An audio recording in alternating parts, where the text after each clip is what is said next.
So in this video, let's make a GRE tunnel between branch internet CP3 and the GRE hub router.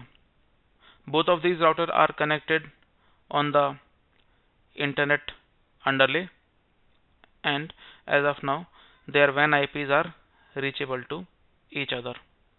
Once we make this GRE tunnel, if I try to ping from my Windows machine to the loopback IP on GRE hub router, I will be able to ping that. So that will be our target to achieve after making this GRE tunnel. So let's log into the Windows machine first and see if we are able to ping the loopback IP of the GRE router 4.4.4.4 now or no.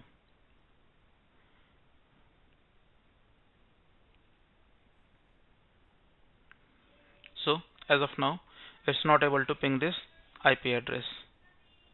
Okay, let's go to our router branch internet CP3 and start making this tunnel. Before that, let's verify the IP address on the GRE router and start doing the configuration for the tunnel on this router. So I create interface tunnel 1112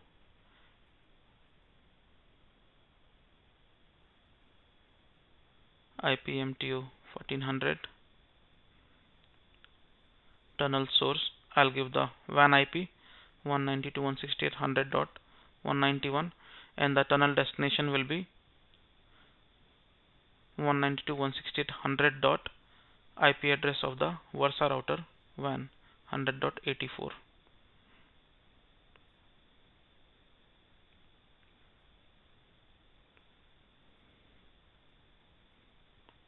So after this, let's go to the Versa router, and in this case I'm doing the configuration change from the template. So I go to the interfaces and I have to create a tunnel interface. So I click on add. I give the tunnel interface name 0/100 1001 sorry. Description GRE mode IPsec tunnel type point to point GRE. Source will be the WAN interface IP. Destination will be IP on the Cisco router GRE router WAN.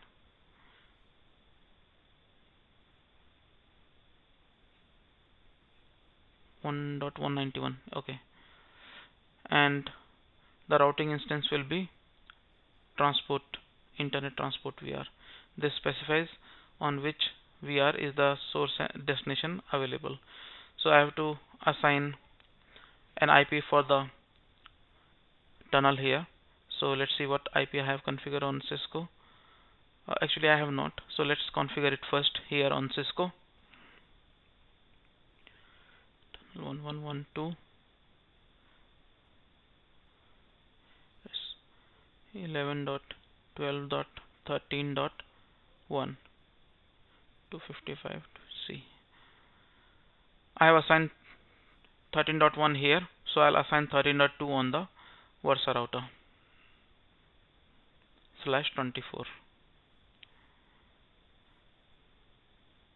So I click on OK. After I do this, my tunnel is configured and I have to add it to the limits. Traffic identification, and here in the interfaces I have to add this tunnel TVI 1001.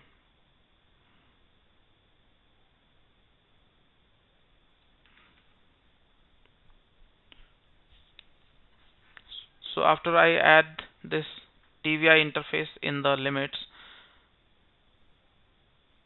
I have to add this TVI interface in the LAN VR as well. So I go to the LAN VR and I add that in the interfaces.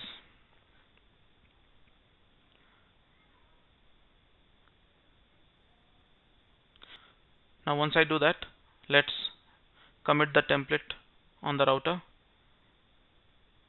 and let's see the differences.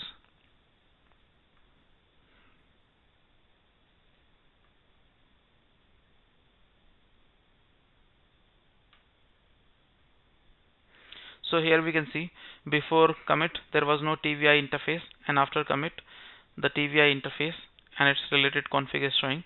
So we commit this template to the device,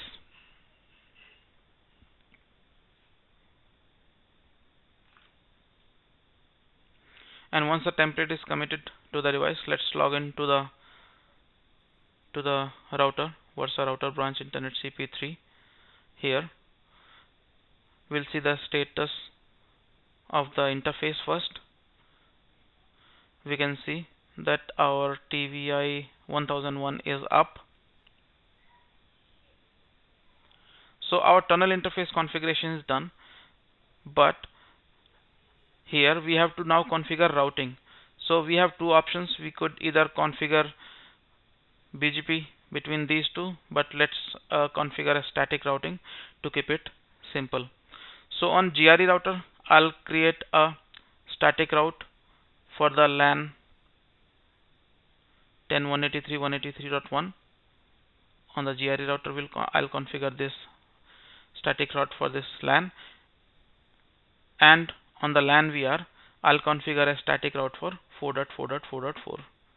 So I'll go to the GRE router first. I configure a static route.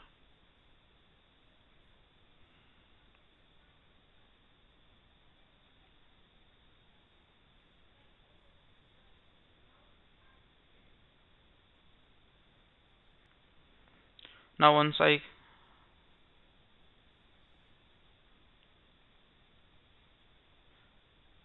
me put the next hop interface and the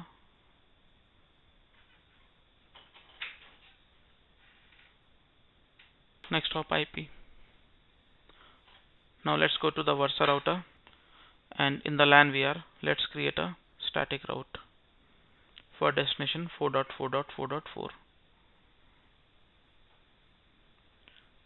The next hop will be the tunnel interface, and we can click OK. So now we have configured routing also.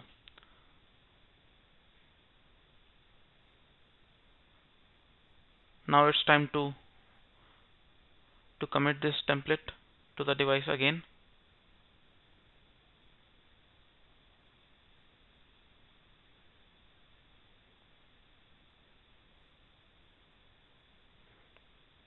And once this template is committed, we'll see if we are able to ping 4.4.4.4 from the Versa router or from the Windows machine.